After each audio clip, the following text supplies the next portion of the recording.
सफाया करने के लिए मिसाइल, टैंक, लड़ाकू विमान और आयरन डोम सब उतार दिए हैं। इजराइल पर तो ये भी आरोप लग रहा है कि उसने हड्डियां गला देने वाला फास्फोरस बम भी इस्तेमाल कर लिया है। लेकिन अगर रिपोर्ट्स की माने तो इजराइल ने आखिरकार वो हथियार भी निकाल लिया है जिसकी झलक पिछले साल दुनिया ने देखी थी।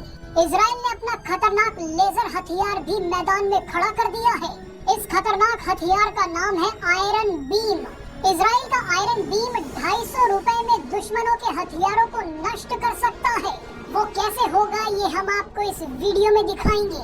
दरअसल आयरन बीम दुश्मन की तरफ से आने वाले किसी भी रॉकेट, मोर्टार, ड्रोन और मिसाइल को ढेर कर सकता है। आयरन बीम टारगेट को नष्ट करने के लिए लेजर का प्रयोग करता है। लेजर की ये बीम इतनी खतरनाक होती है कि सिर्फ 1 सेकंड में ये टारगेट को जलाकर राख कर देती है। आयरन बीम लगभग वही काम करता है जो आयरन डोम करता है, लेकिन इसे चलाने का खर्च काफी कम होता है। आप ये जानकर हैरान हो जाएंगे कि हमास जो रॉकेट इजराइल पर दागता है वो काफी कम खर्च में तैयार हो जाते हैं। तभी तो हमास एक के बाद एक 5000 रॉकेट दाग देता है। लेकिन हमास के इन रॉकेट्स को नष्ट करने के लिए इजराइल के करोड़ों रुपए खर्च हो जाते हैं। इजराइल अभी जिस आयरन डोम का इस्तेमाल कर रहा है उसकी एक मिसाइल की कीमत $60,000 यानी 50 लाख रुपए है।